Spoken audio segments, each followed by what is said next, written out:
In a bowl I put a cup of hard white cheese. I used Bulgarian, you could use feta. I cut up some onion, you can also use green onion. And I chopped up some spinach, and again you can use frozen spinach. Here I used fresh spinach. Half a cup of mozzarella and 1 egg and black pepper. Mix it all up.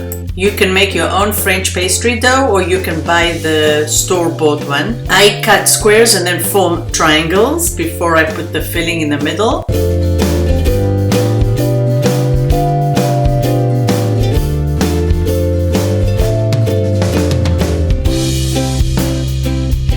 Form your triangles into squares in your pan, and I brush with yolk and add sesame seeds.